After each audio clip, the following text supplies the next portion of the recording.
Assalamualaikum warahmatullahi wabarakatuh. Waalaikumsalam warahmatullahi wabarakatuh. Jamaah yang dirahmati oleh Allah, alhamdulillahirabbil alamin.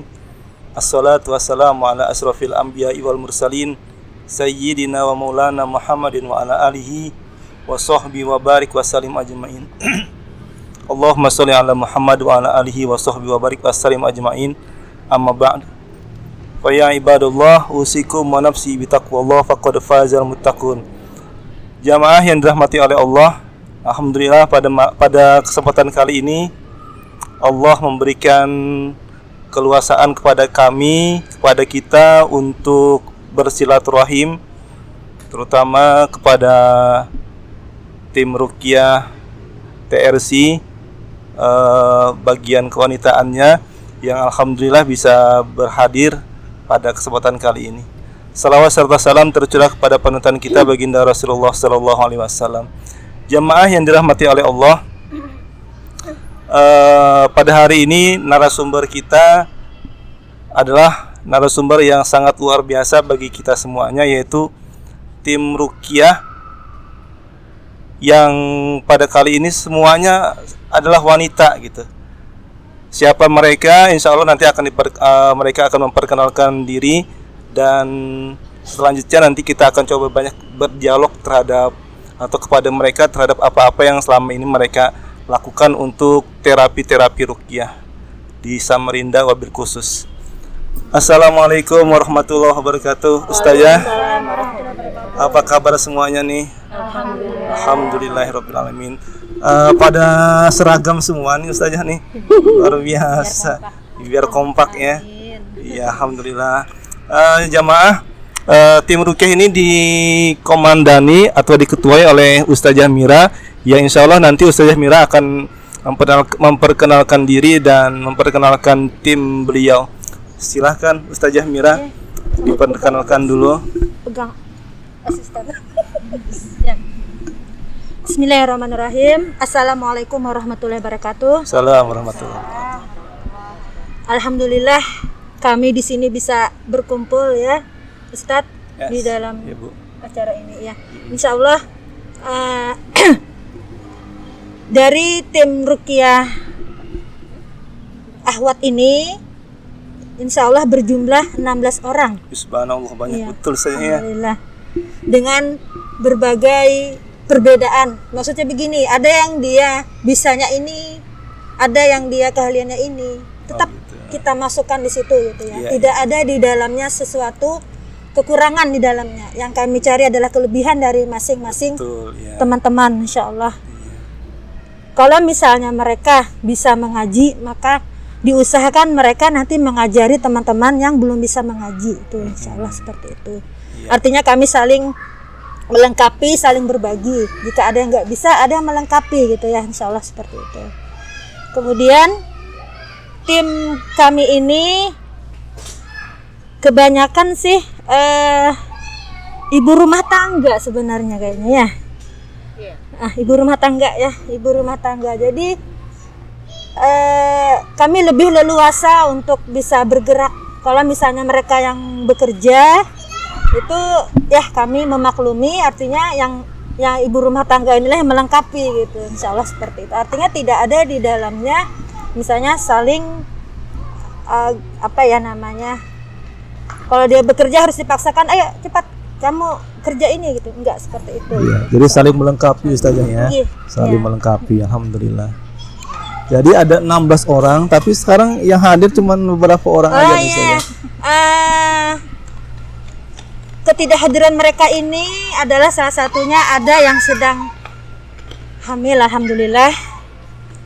Ibrohnya yang beliau sedang hamilnya adalah pertama adalah beliau berterima kasih kepada Ini Allah. kayak sepertinya efek lockdown Ustazah ya. Yang kedua, ternyata beliau berterima kasih ke saya, katanya melalui Ruqyah ini saya bisa ini katanya. Alhamdulillah. Ya Allah. Ya, Kemudian ada yang ada acara dengan keluarganya, ada yang anaknya sakit. Itu Ustaz. Iya, makasih. Ya. Ustazah, kita bincang-bincang santai aja ya. Iya. Kok pengen jadi tim ruqyah, kok pengen jadi peruqyah, padahal kan ruqyah ini kan berhadapan dengan orang-orang yang kesurupan atau kena gangguan jin gitu.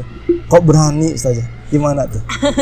Ya, awalnya itu saya ikut ruqyah ini adalah di tahun 2015, ikut pelatihan ruqyah yang itu mendatangkan Ustadz Fadlan dan Ustadz Ahmad Junaidi.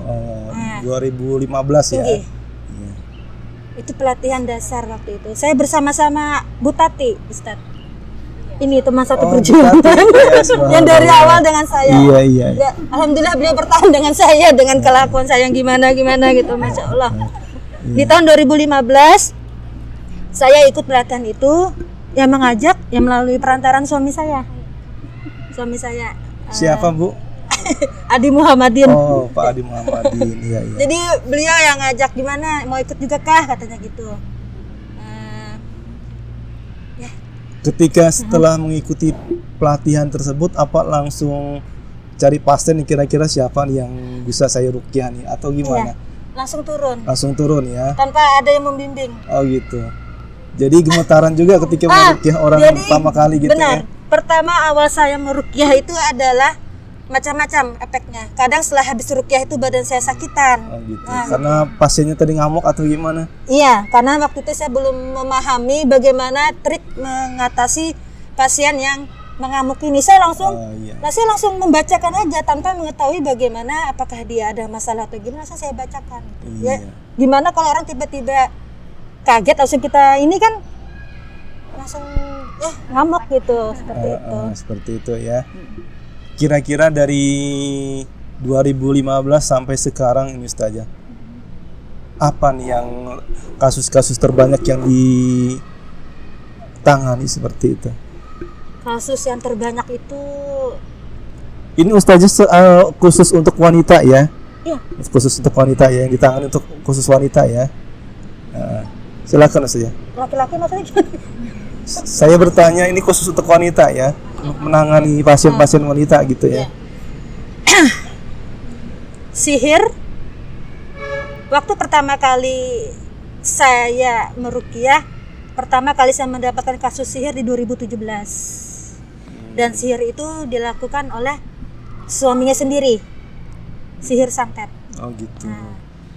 Kemudian juga ada sihir pelet, itu di 2020 ini. Kemudian kebanyakan kalau wanita ini saya lebih menangani lebih kepada kejiwaan mereka. Gitu ya. Iya. Karena di saat datang gangguan jin nasab maupun sihir itu, maka yang pertama saya tanya adalah, maaf, apa kelemahan dari ibu atau mbak ini, apakah pemarah atau penakut atau pemalu? Sebelum saya meruqyah saya tanyakan itu, supaya saat saya meruqyah dia tidak reaksi. Kalau dia pemarah kan langsung tangannya begini, langsung gimana ya, menggenggam ya, seperti itu. Maka saya ini kan supaya saya waktu meruqyah tidak kaget untuk kalau dia tiba-tiba reaksi. Gitu ya. Lebih banyak kalau wanita ini Ustadz lebih kepada kejiwaannya dibanding sihir maupun nasab. Ya suka marah-marah itu juga termasuk Ustazah ya? Termasuk. Kalau marahnya tanggal 28, 29 itu gimana ya? Di tanggal tua ya. Itu emosi kejiwaan juga tuh ya. Alhamdulillah. Jadi ternyata kita perlu memahami kejiwaan mereka gitu Ustazah ya. Kalau seandainya pasien-pasien tadi biasa-biasa aja, mungkin reaksinya tidak akan frontal gitu. Atau juga ketika mereka suka marah, suka sedih, maka akan terlihat reaksi-reaksi pada saat ruqyah saja ya. Kelihatan. Seperti itu. Ya baik. Yang lain mungkin ada pengalaman-pengalaman yang mungkin sampai saat ini belum atau masih menangani pasien-pasien tersebut Ustazah atau gimana? Ada tidak yang berlanjut sampai sekian hari, sekian bulan, sekian tahun? Gitu? Saya? Iya. Kalau saya itu tidak sampai hitungan tahun, karena saya yakini ke mereka bahwa sebenarnya sihir ataupun gangguan nasab itu sebenarnya akan hilang kalau kejiwaan ibu atau mbak itu stabil. Sihir itu akan datang kalau tiba-tiba kondisi kejiwaan kita itu kacau, maka dia akan datang lagi. Contoh misalnya, karena dia tahu yang menyihir ini siapa, lalu akhirnya dia berprasangka buruk kepada yang menyihir ini gitu. Nah, seperti itu.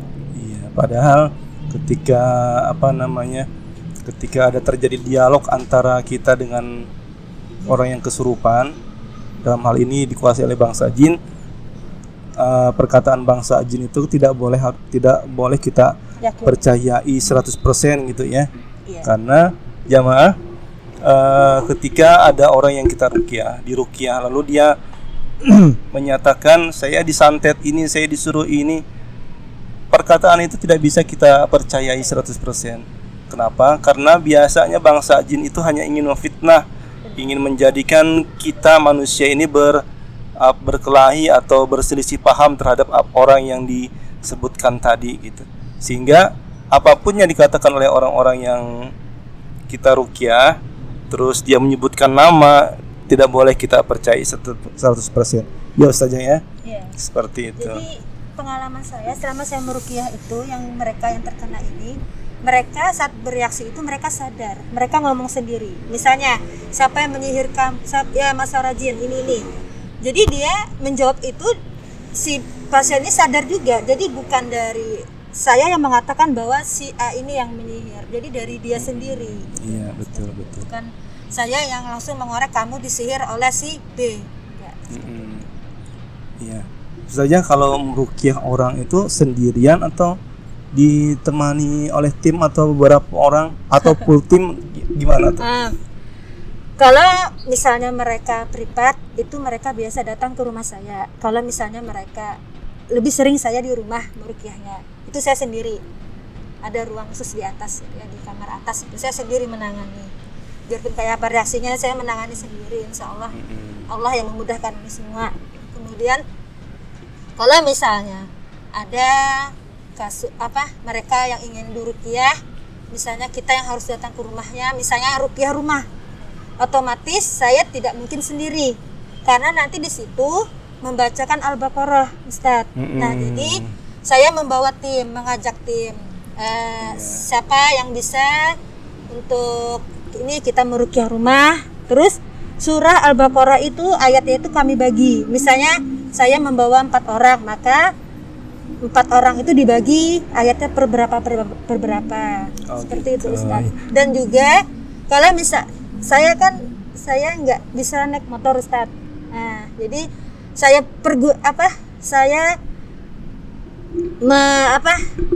meminta tolong ke teman-teman tim supaya bisa membantu, tapi di situ saya sebenarnya mengharapkan saat saya meruqyah itu mereka bisa tahu, ternyata begini caranya meruqyah.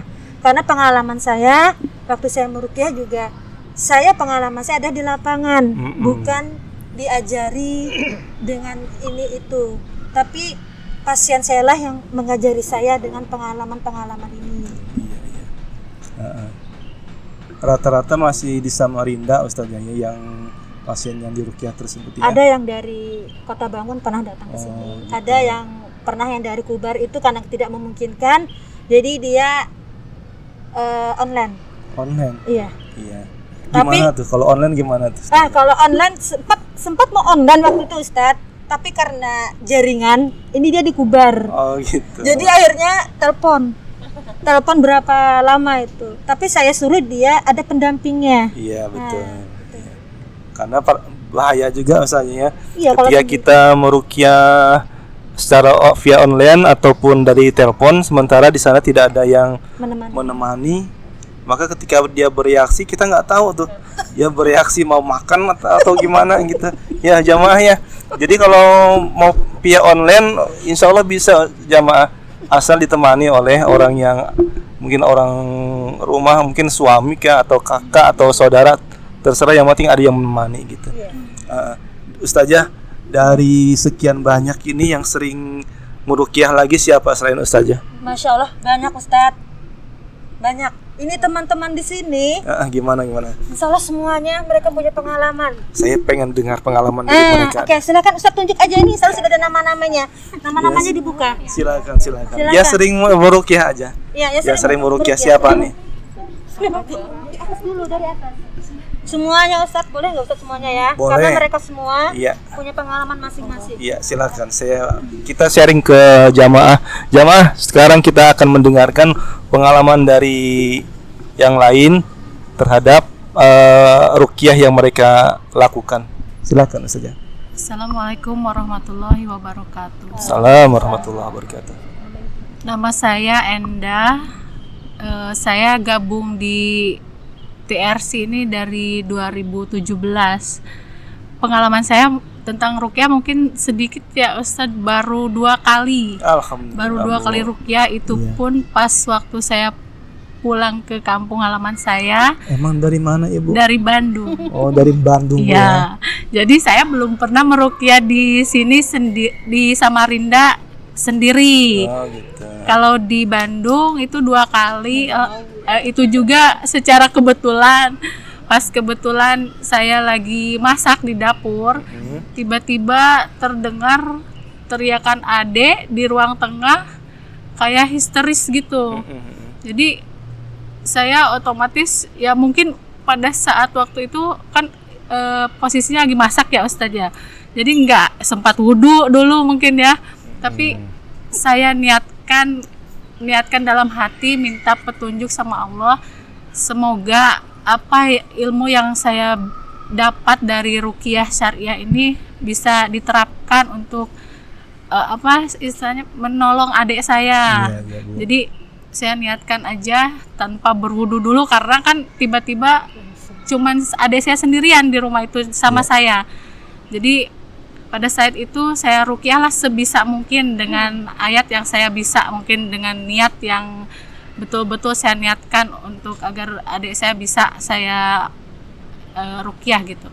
Dan alhamdulillah nggak selang berapa lama adik saya langsung muntah-muntah. Alhamdulillah ya, keluar Muntah-muntah. gangguannya ya. Iya, sambil beristighfar. Terus pas sudah saya tanya kenapa, katanya kayak ada yang lewat di belakang saya, lalu masuk ke tengkuk dan kayak mau narik saya gitu katanya. Gitu ya. Terus yang kedua, teman saya itu nelpon saya minta diruqyah katanya, karena lihat mungkin dia suka lihat saya di sosmed bareng teman-teman gitu kan dalam acara ruqyah. Terus nelpon, saya bilang saya bukan peruqyah, jadi di sini saya cuman itu aja, teman saya dianjurkan untuk meruqyah sendiri pertamanya. Ruqyah mandiri dengan yang saya pahami tentang ilmu ruqyah itu, cara-cara meruqyah mandiri gimana. Tapi dia kekeh pengen diruqyah juga katanya. Jadi saya niatkan lagi lah meruqyah teman saya itu dengan ayat-ayat yang saya bisa. Dan alhamdulillah ya sedikit katanya lega, karena dia tuh istilahnya menyimpan dendam pada suaminya, suaminya gitu. Dan alhamdulillah setelah dianjurkan sama saya itu tentang harus meruqyah rumah juga, karena di rumahnya itu terdapat banyak buhul-buhul yang ditanam suaminya, gitu, katanya ya gitu. Allah. Jadi setelah dibongkar-bongkar banyak juga yang buhul-buhulnya diketemukan.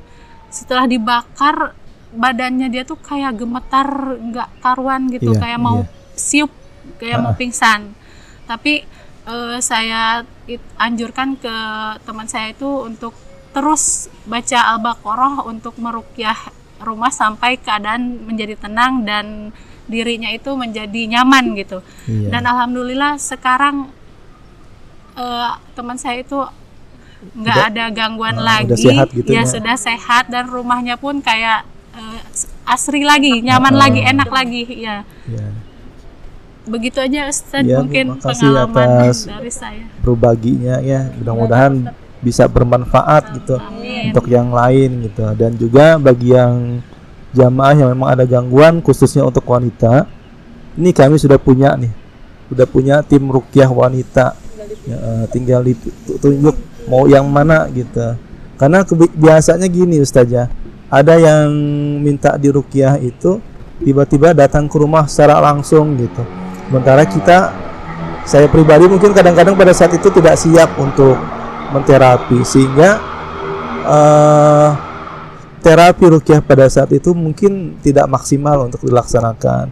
Maka dari itu jamaah sekarang nih ada tim ruqyah, para ustazahnya, dan insya Allah siap untuk melakukan terapi ruqyah yang diperlukan nantinya. Ustazah, kalau kita tahu kan kadang-kadang jin ini beredar di dalam tubuh manusia itu melalui peredaran darah gitu. Nah, sehingga terapinya tidak cukup hanya untuk diruqyah gitu. Kira-kira ada nggak di antara tim ustazah ini yang selain ruqyah dia juga melakukan terapi yang lain gitu, misalnya gurahga atau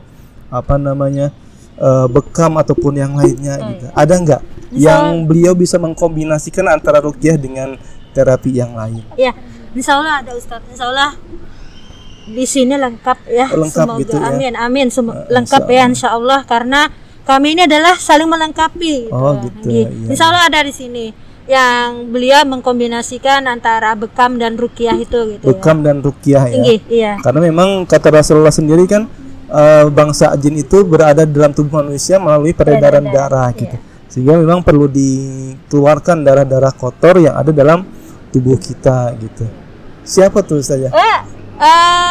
Ibu Sri Utami. Ya mungkin bisa berbagi Ustazah tentang terapi yang dilakukan baik ruqyah ataupun bekam, terutama bekamnya nih kayaknya nih yang perlu diperkenalkan juga kepada masyarakat kita gitu. Silakan Ustazah. Assalamualaikum warahmatullahi wabarakatuh. Salam. Suaranya agak dikeraskan saja.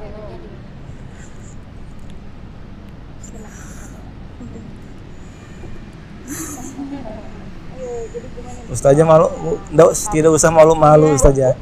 Karena memang masyarakat kan perlu penjelasan, bukan hanya sekedar ruqyah, mungkin dengan terapi bekam juga bisa mendapatkan kebaikan-kebaikan untuk diri mereka gitu. Saya awalnya seorang pembekam. Nah, setelah saya selama saya jadi seorang pembekam itu bisa dikeraskan Ustazah suaranya. Astagfirullahaladzim. Saya seorang pembekam Ustaz. Terus selama saya membekam itu kadang-kadang saya menemukan pasien yang bereaksi. Bereaksi ya? Iya. Bereaksinya dalam hal kesurupan atau gimana? Kesurupan ya? Terus tanya. Terus pas saya lagi bekam gitu dia bereaksi, saya hentikan dulu bekam, saya coba ruqyah. Itu pengalaman saya juga. Kadang-kadang ada juga saya pergi ke rumah, ditelepon sama pasien nih minta bekam, menggebu minta dibekam. Begitu saya sampai di rumah beliau, nggak mau dia bukakan pintu. Cuma diintip aja gitu ya. Bilangnya takut. Tuh lama saya di depan. Terus setelah saya bekam, saya tanyakan kan setelah saya bekam, apa yang Mbak rasakan? Mbak, pusing kepala saya coba ruqyah. Setelah saya ruqyah bereaksi, muntah, macam-macam. Terus setelah itu dia minta maaf ke saya, Mbak, saya minta maaf. Tadi itu saya lihat Mbak lama di bawah pohon itu, cuman saya nggak berani bukakan pintu, saya takut sama gitu. Mbak. Nggak apa-apa, saya bilang begitu kan. Itu biasa. Sering terjadi di dunia perbekaman. Iya.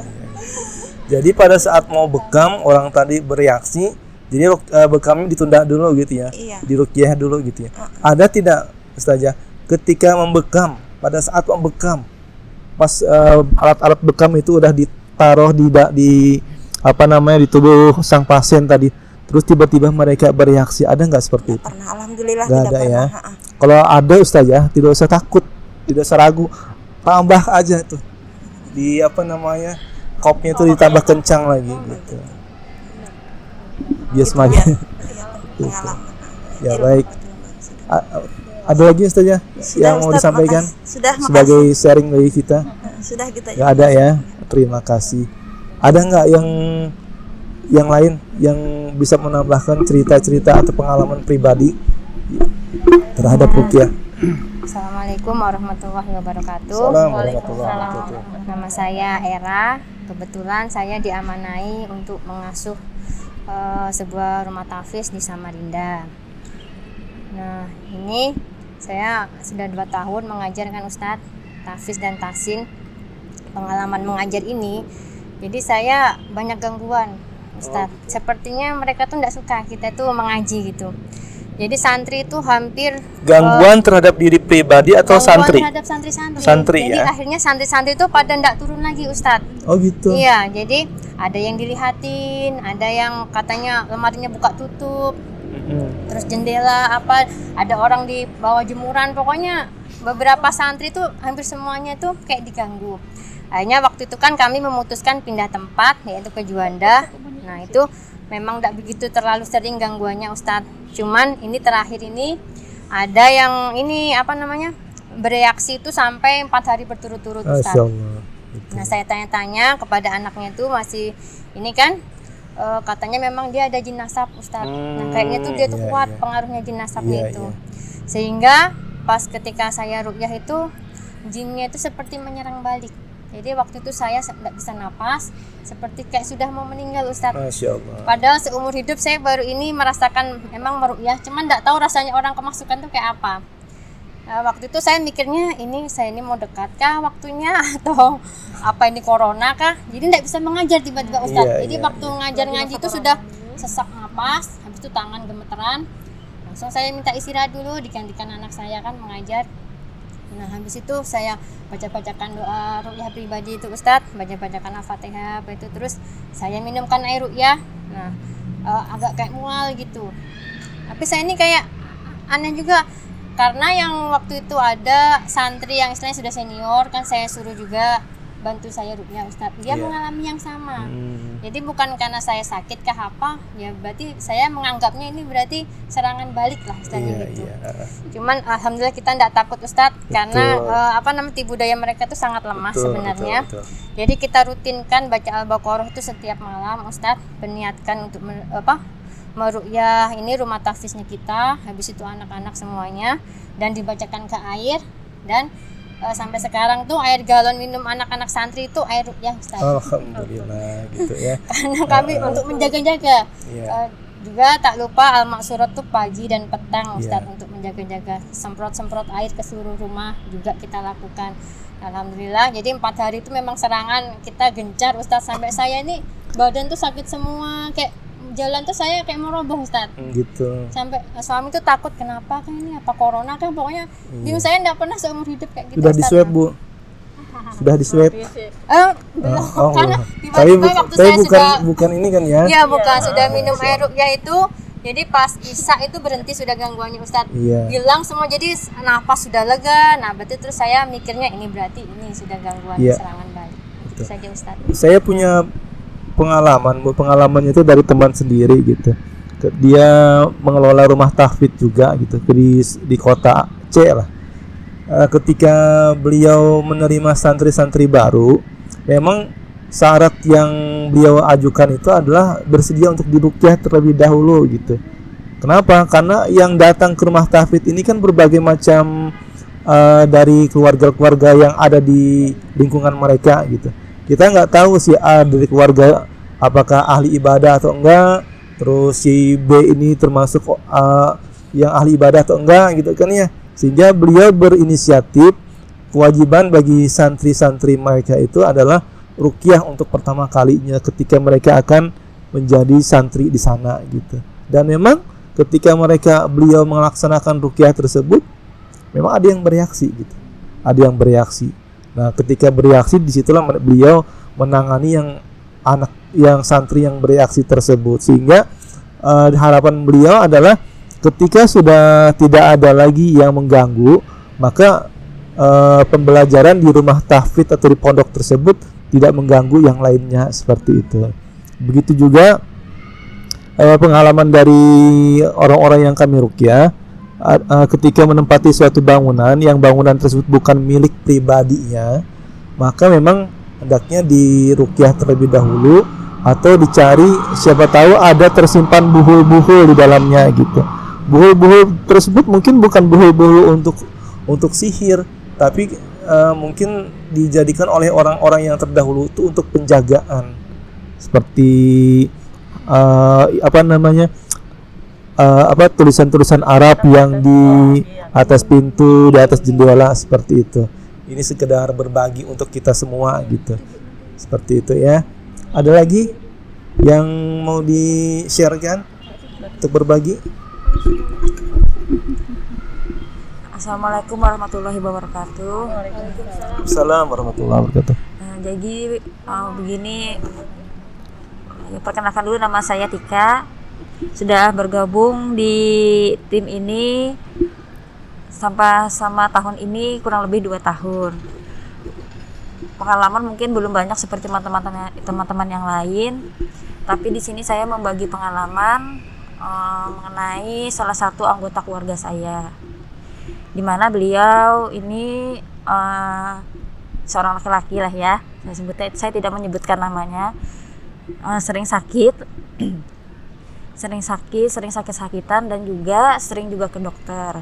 Tapi beliau masih mempercayai seperti pergi ke orang pintar, dan dari orang pintar itu diberi seperti ikat pinggang yang harus dipakai, atau mungkin seperti kopiah atau peci yang diisi, atau yang kurang lebih seperti itu. Yeah.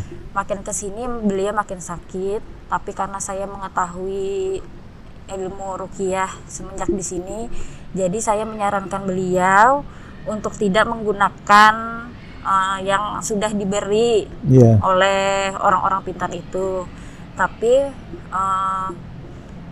masih percaya karena itu menurut beliau itu perlindungan. Karena kita sebagai yang muda ini mungkin tidak didengar, tidak dipercaya juga. Jadi karena beliau sakit-sakitan terus, jadi saya berinisiatif memanggil seorang peruqyah, salah satunya di tim ini, ustadz di tim ini. Beliau datang dan meruqyah Sidin, dan di situ memang tidak ada terjadi reaksi apa-apa, cuma tidak muntah tapi mual.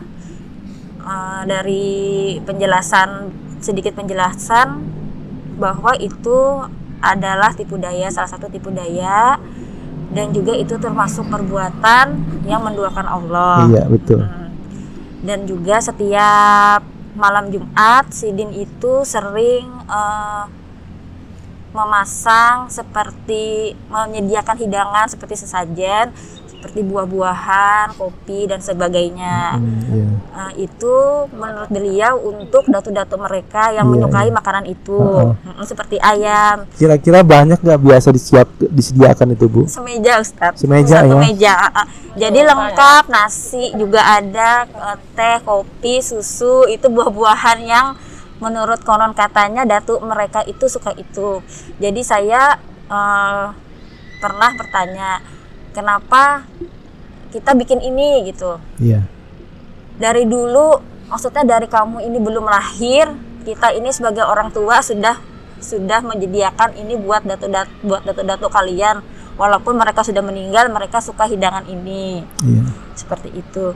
Tapi semenjak diberikan penjelasan dengan salah satu ustadz, alhamdulillah semakin kesini sudah meninggalkan yang setiap Jumat tidak ada lagi sesajen. Terus itu alhamdulillah tidak lagi memakai seperti ikat pinggang yang konon katanya untuk perlindungan diri. Alhamdulillah ya. Jadi alhamdulillah kondisi Sidin semakin membaik, walaupun misalnya ada gangguan, misalnya sakit, alhamdulillah sekarang langsung periksa ke dokter.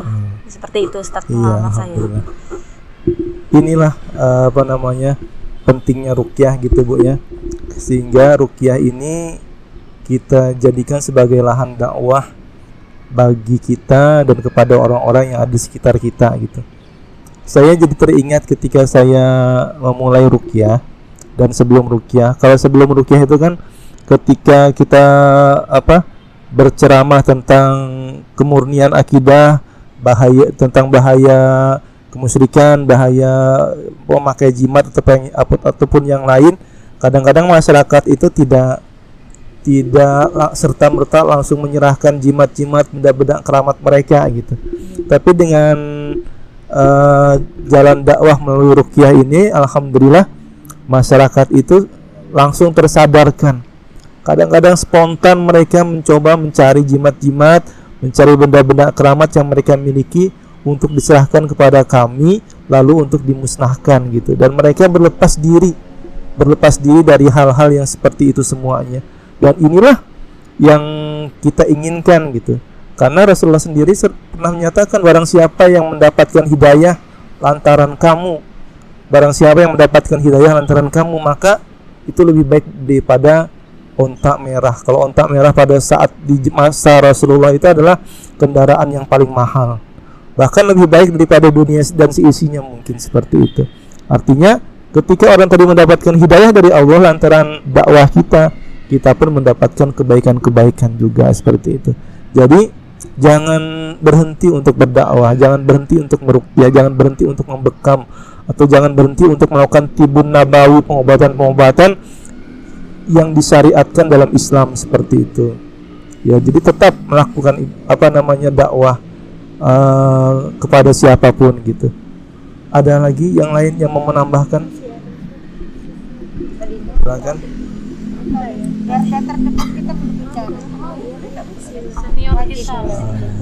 Bu Tati, silakan Bu Tati. Assalamualaikum warahmatullahi wabarakatuh. Salam warahmatullahi wabarakatuh.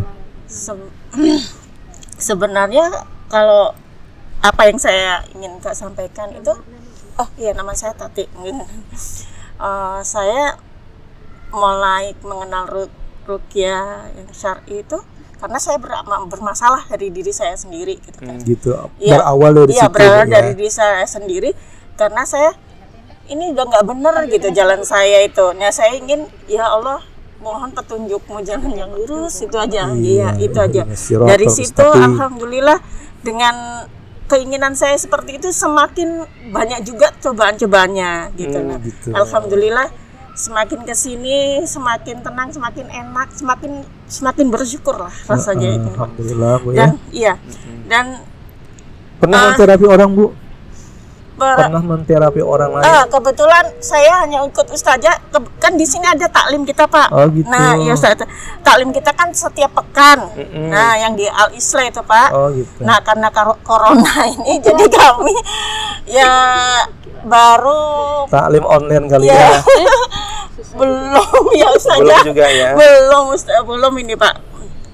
Jadi kita baru 3 kali ya Ustazah. Waktu corona ini, insya Allah akan ahad depan kita akan melanjutkan lagi, tapi dengan ini Ustaz, tetap menjaga protokol protokol COVID ya. Dan lagi kan nggak bisa banyak orang. Betul, jadi siapa dapat dia yang dapat. Ada kuotanya gitu ya. Ada kuotanya gitu. Iya. Ada kuotanya karena memang tempatnya kan kecil tuh saat maksimal kan cuma berapa orang gitu aja. Jadi ini berapa ini aja. Dan kami tim nggak bisa semuanya, jadi kita bergantian 4 orang gitu yang bertugas gitu untuk ini. Ya Bu, alhamdulillah Bu.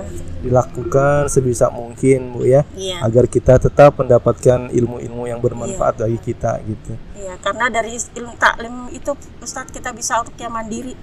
Iya, dengan ruqyah mandiri itu semakin kita bisa nggak ini lagi ya Ustadz ya, lebih enak gitu nggak usah di dalamnya sendiri untuk keluarga kita. Pengalaman juga untuk saya kebetulan murid saya ada yang anak berkebutuhan khusus. Jadi waktu marah itu Ustaz yang nggak tahu itu bisa kita ya Allah Bismillah ini bisa saya tenangkan gitu ya dengan ini saya bisa tenangkan dengan ini apa nak yang ini kan yang mau ini ya alhamdulillah lah Ustaz dengan adanya ikut di taklim ada tim ini saya bisa bisa bantu terutama untuk murid-murid saya sendiri dan ya itu aja betul iya itu aja mungkin itu aja yang bisa saya Tadi Ustazah Mira tadi disinggung tentang apa? Tentang ruqyah mandiri dan di taklim tersebut katanya sering melaksanakan ruqyah pelatihan ruqyah mandiri gitu. Gimana nih Ustazah? Tahapan-tahapan untuk melaksanakan ruqyah mandiri itu seperti apa sih? Bisa dijelaskan dan diurutkan urutan-urutan untuk ruqyah mandiri tersebut. Silakan. Jadi di dalam taklim ruqyah itu tahapan-tahapannya pertama adalah kami meminta dulu kepada semua peserta itu untuk berwudu dulu. Berwudu ya. Karena dengan wudu itulah salah satu juga perlindungan bagi kita gitu ya. Kemudian selanjutnya adalah media yang mereka bawa itu adalah air Ustadz. Air ya. Iya, jadi air itu selalu kami wajibkan untuk dibawa. Bawa sendiri gitu. Seperti itu. Kemudian setelah berwudu, kemudian mereka siap. Kami meminta di situ mereka berdoa dulu kepada Allah. Berdoa, niatkan, ya Allah semoga Allah mudahkan, semoga Allah sembuhkan, ini itunya pokoknya gitu. Kemudian selanjutnya baru kami dari panitia itu bukan saya yang membacakan. Bukan, maksudnya mempraktekannya, tapi saya langsung meminta kepada tim saya. Karena tim saya alhamdulillah mereka semua adalah peruqyah juga gitu. Jadi mereka yang saya suruh maju ke depan untuk mempraktekkan kepada peserta, begini contohnya, nanti diikutin gitu. Kemudian saat membaca pun saya tidak ikut membaca Ustadz, tapi peserta yang membaca surah-surah itu. Seperti itu. Ya. Bisa dipraktekkan nggak Ustaz? Ini mungkin kepada tim aja Ustadz ya. Ke pemirsa Ustaz ya. Mungkin pemirsa nanti bisa bisa mengikuti dari rumah tahapan-tahapan untuk melaksanakan ruqyah mandiri. Secara singkat aja silakan. Prakteknya seperti biasa. Di mana Ustaz? Ya, kameramen bisa disorot. Oke. Di situ aja Kak? Di situ bisa. Boleh di situ bisa. Ya. Boleh. Atau ada megangkan dulu berdiri? Enggak usah. Dipegangkan Mbak Linda. Ibu pegangkan. Iya. Pegang dulu. Assalamualaikum warahmatullahi wabarakatuh. Salah satu dari ruqyah mandiri yang sudah diajarkan oleh Ustazah yaitu salah satunya ruqyah air. Seperti yang setelah yang disampaikan Ustazah itu seperti sebelumnya berwudu, berdoa dan mempersiapkan diri dan juga mempersiapkan air yang akan diruqyah. Untuk air ruqyah sendiri kita membaca Al-Fatihah, Al-Ikhlas, Al-Falaq, ayat kursi 4 surat dan Anas 4 surat yang dibacakan. Jika teman-teman tidak hafal di antara suratnya itu, mungkin bisa Al-Fatihah saja yang mudah dengan bilangan ganjil 1, 3 dan seterusnya. Untuk prosesnya, untuk ruqyah air sendiri itu kita buka tutup botol air minum tersebut setelah kita membacakan salah satu ayat yang sudah disebutkan. Misalnya Al-Fatihah, setelah kita baca Al-Fatihah kita tiup air tersebut. Setelah kita tiup kita baca surat selanjutnya sampai selesai. Itu kurang lebihnya seperti itu untuk ruqyah air. Dan untuk ruqyah badan sendiri itu ada beberapa macamnya. Cuma salah satu saja akan saya contohkan, seperti misalnya ruqyah dada dan perut.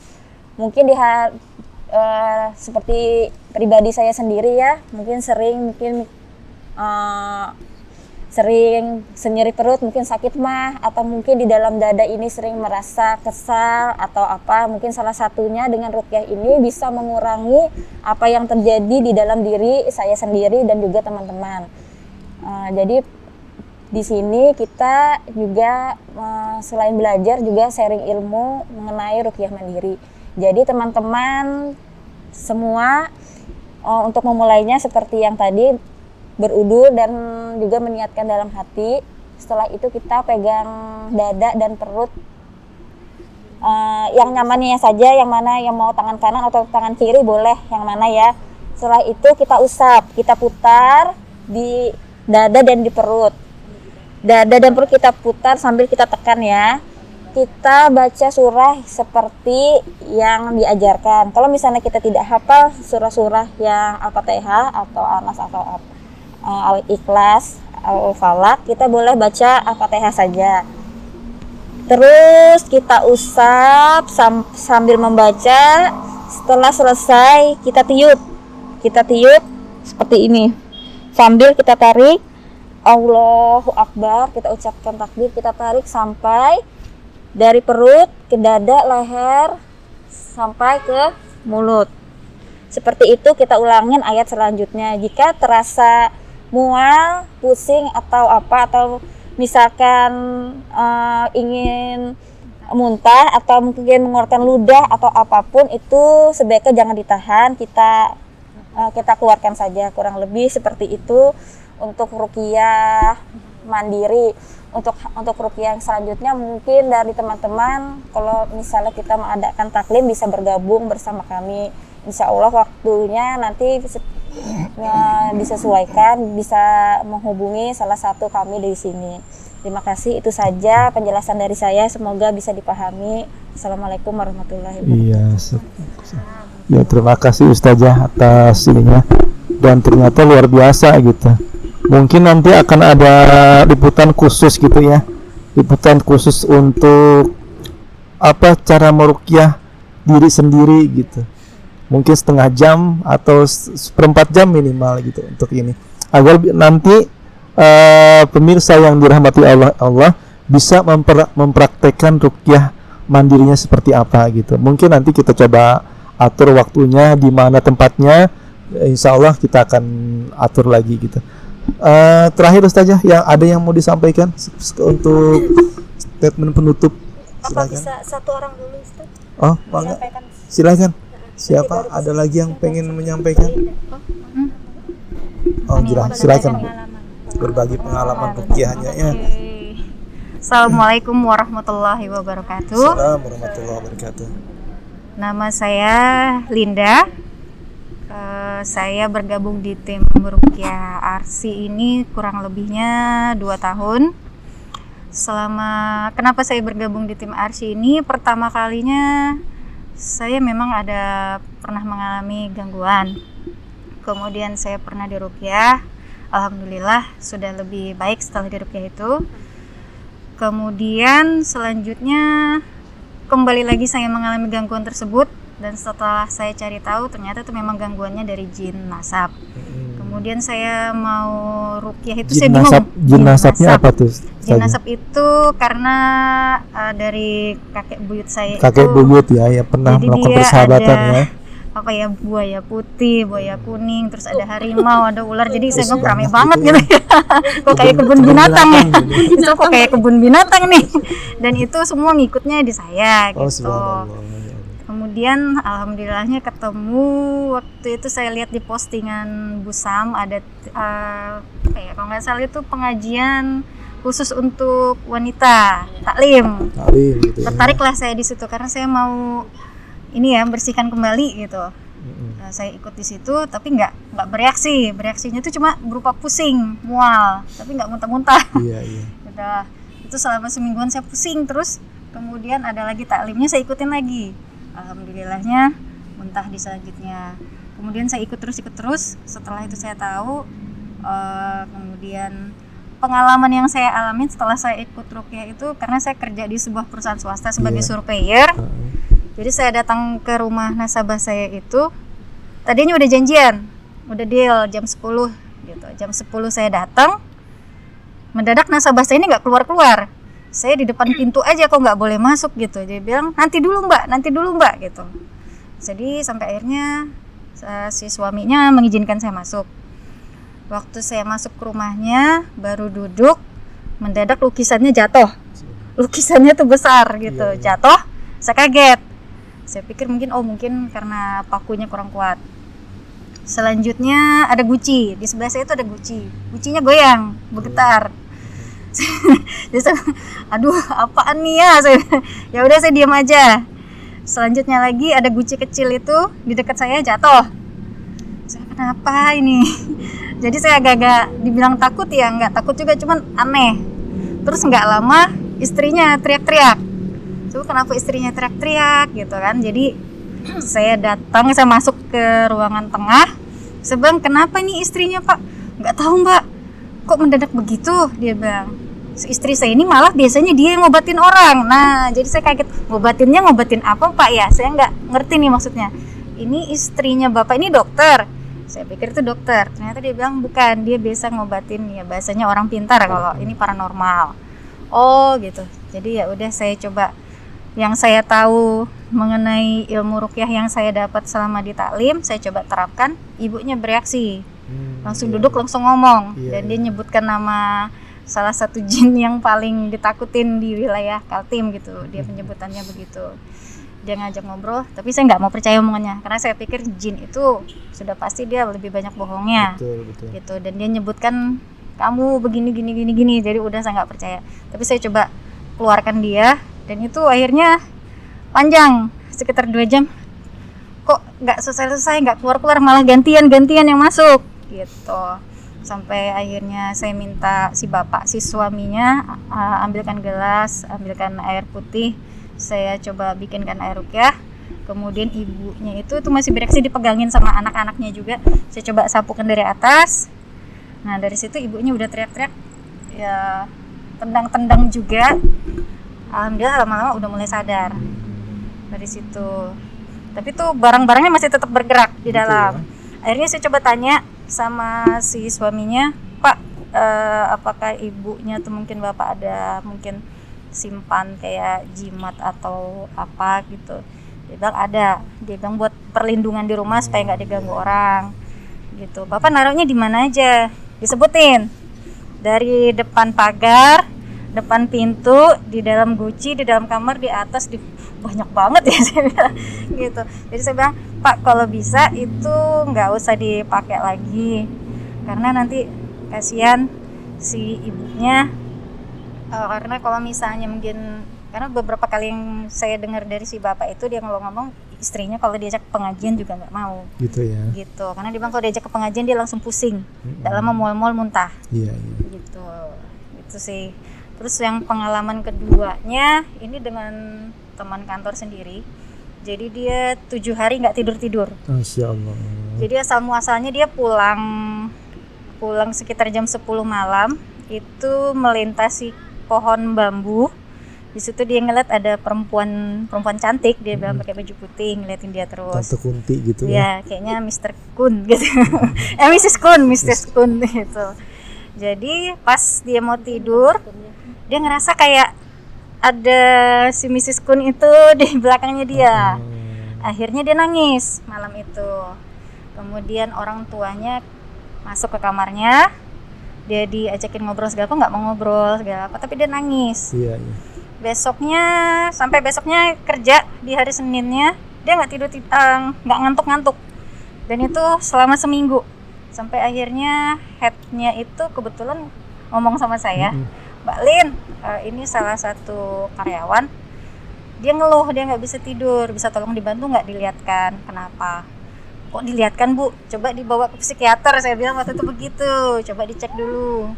Jadi kata head ini dia bilang sih udah dibawa ke dokter psikiater, tapi dikasih obat pun nggak mempan, dikasih obat tidur. Oke lah, saya bilang saya coba ketemu dulu. Setelah ketemu sama karyawan ini, saya baru ketemu, dia udah nggak mau, udah mulai berontak. nggak mau, saya nggak mau ketemu sama kamu. Dia bilang, kamu ngapain di sini? Dia bilang gitu. Saya bilang, nggak apa-apa sih, saya cuma ngajak ngobrol aja. Saya bilang gitu. Setelah diajakin ngobrol, dia udah mulai mual muntah. Padahal saya cuma ngajakin ngobrol waktu itu.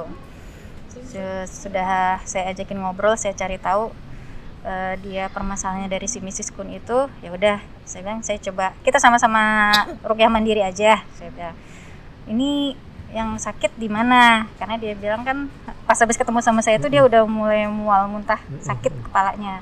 Ya udah, jadi saya mulai ruqyah mandirinya. Saya bacakan Al-Fatihah, saya pegang di kepalanya sini. Jadi itu dia sudah nangis. Nangisnya ya nangis anak kecil juga, bukan nangis segala apa, tapi nangisnya tuh cukup bikin merinding orang-orang yang ada di situ. Gitu. Jadi saya coba bacakan terus Al-Fatihah, ayat kursi, Al-Ikhlas, Al-Falaq, Al-Anas, seperti yang diajarkan ustazah kalau di taklim. Kemudian saya pegang tengkuknya. Di sini pun dia sudah mulai bereaksi. Nangisnya kencang. Dan itu dia bilang, dia pegang mata langsung. Jangan, aku nggak mau keluar. Dia bilang, aku nggak mau keluar. Dia bilang, aku maunya di sini. Nah, jadi saya ruqyah terus sampai dia benar-benar keluar. Jadi si karyawan ini dia bilang mata dia masih perih. Nah, jadi pas masih perih itu saya coba bikinkan air ruqyah. Air ruqyahnya ini saya teteskan di mata. Jadi dia bilang pedas. Saya bilang teruskan lagi, coba diteteskan. Setelah diteteskan tuh dia bilang pandangan dia mulai terang. Gitu. Setelah saya suruh juga dia minum air ruqyah segala apa, baru di situ dia ngerasa ngantuk. Nah, itu bisa tertidur ya. Jadi bisa tidur. Jadi saya pengen tahu nih. Jadi saya bilang, coba Mbak, apapun hasilnya, reaksinya bagaimana, saya pengen tahu. Setelah ini Mbaknya coba istirahat dulu. Kalau misalnya memang mau tidur ya jangan dipaksa untuk melek. Kalau memang ngantuk ya tidur dulu, saya bilang. Jadi saya juga ngomong sama headnya. Jadi alhamdulillah headnya ini sangat ya istilahnya kooperatif juga sama karyawan. Jadi pada saat si karyawannya ngantuk, ya udah disuruhnya istirahat. Jadi istirahat, kemudian pas jam pulang dia dibangunkan sampai rumah. Alhamdulillah bilangnya habis isya itu dia tidur pulas full. Oh subhanallah ya. Tuh jadi kejadiannya. Tanpa obat ya. Alhamdulillah. Ternyata obatnya Al-Quran. Ternyata gitu obatnya ya. itu. Terus saya anjurkan lagi untuk perbaikin sholatnya, ibadahnya diperbaiki. Terus jangan sampai istilahnya kosong. Ya itu sih Ustadz. Jangan sampai ada yang kosong, karena kalau kita kosong juga kan biasanya makhluk-makhluk itu suka gitu ya, melamun atau apapun. Dan cepat lapar Bu kalau kosong itu. Itu sih. Macam-macam sih sebenarnya. Terus ini yang ketiga yang paling seru sebenarnya masalah kantor. Iya. Nah, jadi sebenarnya tujuannya bukan meruqyah kantor, tapi meruqyah salah satu karyawan. Karena dia itu sering diganggu, baju dia sering kayak ada coretan, tapi nggak tahu coretan itu datangnya dari mana. Ya udah saya pikir mungkin karena karyawan ini yang bermasalah. Jadi karyawannya yang saya ruqyah ternyata bukan karyawan yang bermasalah, tapi kantornya yang bermasalah. Kantornya, Bu, ya. Itu juga seperti itu.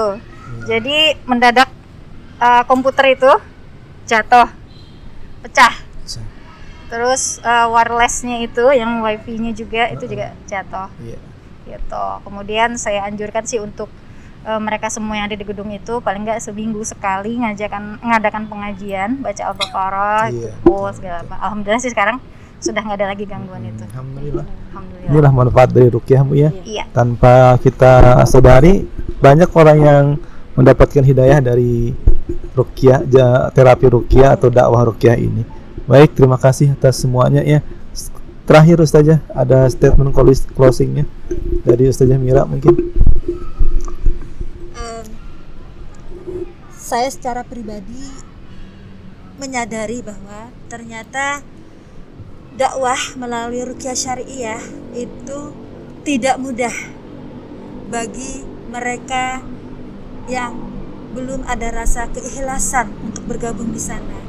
Tetapi jika mereka di dalam hatinya ikhlas, menyerahkan semua hatinya, pikirannya, tenaganya untuk dakwah melalui ruqyah syariah itu, maka semua godaan, halangan, rintangan itu akan bisa dilalui.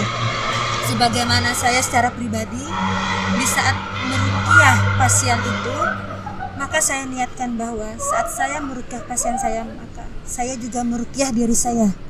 Jadi dari pasien-pasien yang saya hadapi itulah saya meruqyah untuk diri saya. Selain juga saya juga secara pribadi juga rutin untuk membaca Al-Baqarah dan membeli air khusus untuk saya ruqyah untuk diri saya juga, untuk penjagaan keluarga saya juga, untuk di rumah gitu, seperti itu. Dan melalui dakwah ruqyah syariah ini ada suka dukanya. Sukanya adalah Masya Allah, begitu banyak manfaat dari ruqyah ini sehingga orang-orang yang ada di sekitar kita itu mendapatkan manfaatnya. Mereka alhamdulillah disembuhkan penyakitnya, penyakit fisik maupun penyakit medisnya maupun penyakit hatinya gitu ya. Melalui dakwah ruqyah ini tanpa kita sadari, meskipun kita tidak menyadari bahwa oh gitu kan, alhamdulillah. Ternyata dari dakwah ruqyah syariah inilah gitu. Dukanya adalah Ustadz bahwa orang-orang yang tergabung di dalam dakwah ruqyah syariah ini mereka harus siap dibenci. Nah, dibenci atau tidak sukai oleh para pasiennya atau orang-orang yang ada di sekitarnya. Itu dukanya. Jadi saat mereka tidak disukai oleh orang yang ada di sekitarnya atau ada hasad atau dengki, maka kita para peruqyah itu harus siap dengan semua itu dan meminta kelapangan dada kepada Allah tanpa kita harus menyalahkan dia. Kita menyalahkan kepada diri kita sendiri, seperti itu Ustaz. Dukanya itu Ustaz, yang saya banyak pasien saya yang setelah diruqyah tiba-tiba dia marah, benci, saya ini aja, saya ini. Tapi yang ternyata itu semua adalah yang menguasai mereka seperti itu adalah hawa nafsu mereka sebenarnya. Hawa nafsu mereka. Itu Ustaz. Ya, makasih. Alhamdulillahirrabbilalamin. Pemirsa yang dirahmati oleh Allah, itulah sharing dari para ustazah ini dalam hal terapi ruqyah ataupun terapi bekam, ataupun nanti mungkin akan ada terapi-terapi yang sesuai dengan syariah yang lainnya lagi nanti gitu. Saya ucapkan terima kasih kepada ustazah semuanya atas waktu dan berbaginya. Mudah-mudahan apa yang kita lakukan pada siang hari ini membawa manfaat, memberikan kebaikan-kebaikan kepada kita sendiri ataupun kepada masyarakat yang ada di sekitaran kita gitu. Dan jangan kapok kalau saya undang lagi untuk mengisi acara Pian Batakun Ulun Menjawab ya. Terutama nanti saya tertarik ini untuk disebarkan lagi kepada masyarakat tentang bagaimana teori dari ruqyah mandiri tadi gitu. Insyaallah kesempatannya akan datang, kita coba atur waktunya untuk kita khusus meliput tentang terapi ruqyah mandiri gitu. Jamaah yang dirahmati oleh Allah, demikian bincang-bincang kami seputar ruqyah dan berbagi tentang pengalaman-pengalaman ruqyah yang mudah-mudahan memberikan manfaat kepada kita bersama. Dan insyaallah di lain kesempatan kita akan mencoba membahas tema-tema yang lain. Demikian, mudah-mudahan bermanfaat. Hadanallah wa iyyakum ajmain. Akhiran, assalamualaikum warahmatullahi wabarakatuh. Waalaikumsalam warahmatullahi wabarakatuh.